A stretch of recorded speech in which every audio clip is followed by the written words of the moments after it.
There's a quiet little lie that modern life keeps telling us, and it goes like this. If you want a better life, you have to spend more money. Want to feel good? Buy the thing. Want to be happy? Upgrade. Newer phone, nicer clothes, bigger house, better version of everything, including yourself. It's everywhere, that message. It's so constant you almost stop hearing it, like traffic outside a window. But somewhere along the way, living on my own, paying close attention to what actually makes a day good or bad, I noticed something that surprised me. The things that improved my life the most, the ones that genuinely made my days calmer and easier and softer around the edges, hardly cost anything at all. A few little habits. That's it. And once I had them in place, the strangest thing happened.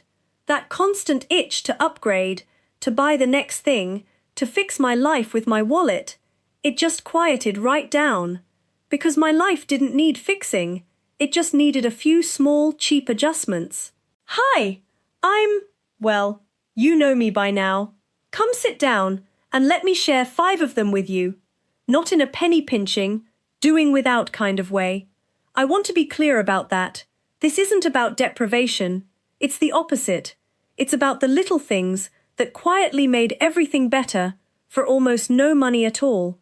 Let's start with the very first thing I do each day. Number 1.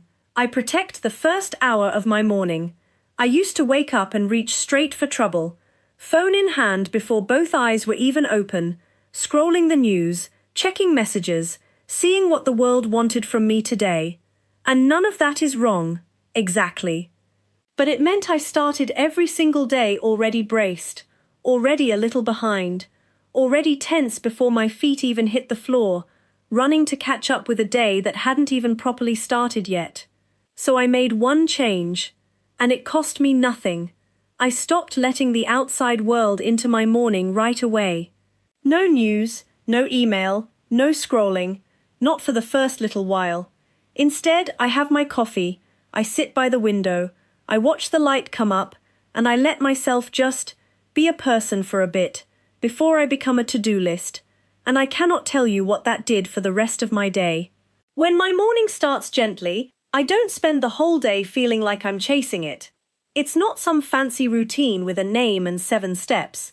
It's just the simple decision to begin the day as a human being, instead of a notification center. 10 quiet minutes, costs nothing, and honestly, it's turned out to be priceless. Number 2, I stopped fighting my own kitchen, and I started cooking from what's already there. For most of my life, I did meal planning the way we're all told to. Sit down, write out the week's menu, make a list of everything those meals need, march off to the store to hunt it all down.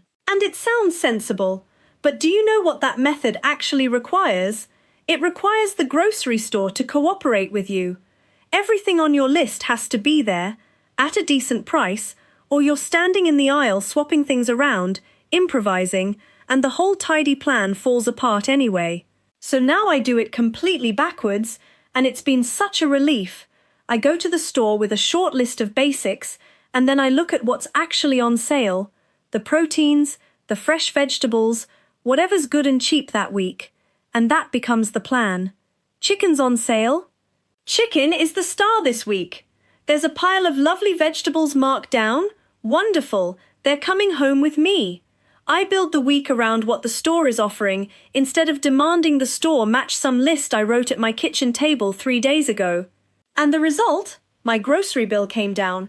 I throw away far, far less food because I'm buying what's abundant instead of forcing specific ingredients I'll half use and let rot.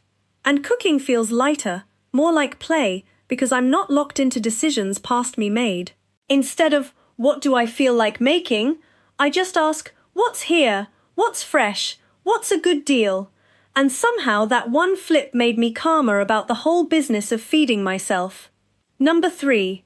I found the cheapest exercise on earth, and I stopped looking for anything fancier. Now, in my younger years, I was genuinely athletic. Sport all the time, moving constantly, never had to think about exercise because it was just my life. And then the years went by, and somewhere along the line, movement turned into this complicated, expensive project. Monthly memberships. Driving to classes I had to schedule my whole day around. Equipment I bought and then felt guilty about for not using. How did simply moving my body become so complicated and so costly? So I stepped back and asked myself a plain question. What movement can I do that I don't have to drive to, don't have to pay for, and don't have to schedule my life around? And the answer was sitting right there, ridiculously simple: walking. No special outfit, no contract, no classes, no fee. Just walking out my own front door. And it fits into my life instead of me bending my life around it. Some days it's slow, and I'm noticing everything: the trees, the light, a neighbor to say hello to. Some days, I'll be honest, it's 15 minutes done at a clip just because it needs doing, and it all counts. Every bit of it counts. It gives me fresh air, it clears my head, and it moves my body without turning my body into one more thing to manage. Consistency matters so much more than intensity anyway, and the best part is the price. It's free. The best thing I do for myself all day is completely free. If you're finding a little something for yourself in these, do give the video a like. It's free too, and it helps other folks like us find these chats. Now, onward. Number 4. I buy fewer things, but the ones I buy well. This one didn't happen overnight. It crept up on me, over time, as I started noticing something. All these small, cheap purchases I kept making were quietly, constantly irritating me. The mug that chipped the first week. The little gadget that worked for 3 days and then died. The thing that technically did its job, but never felt right in the hand. On their own, none of these is a problem worth mentioning. But add them all up.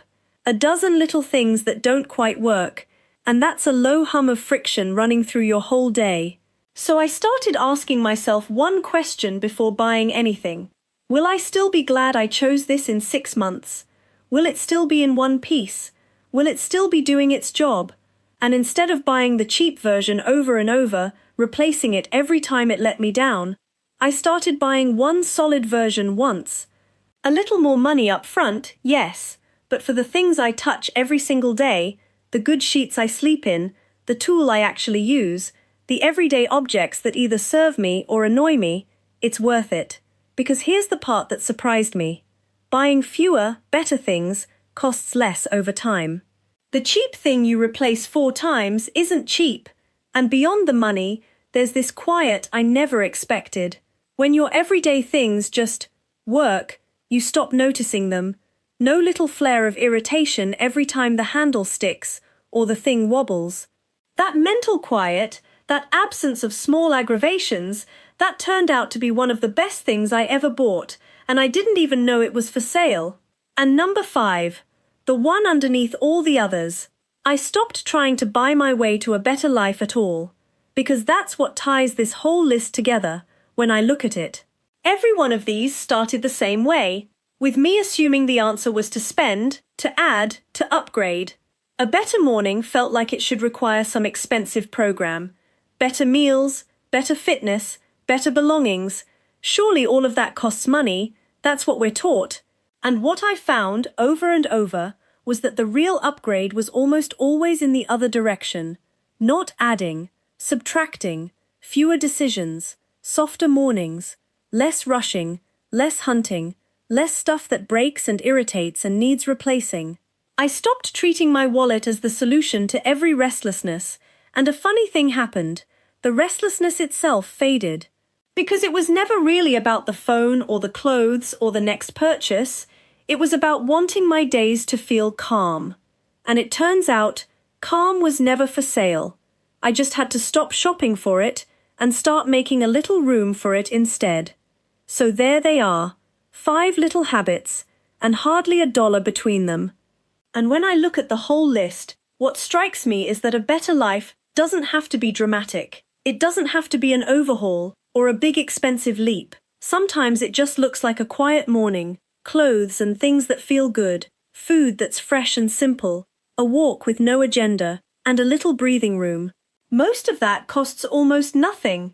And if you're in a season of your life where calm matters more to you than collecting, where peace sounds better than more, then I think these little habits might just land for you the way they landed for me. I'd truly love to hear yours. What's one simple, inexpensive habit that quietly made your life better?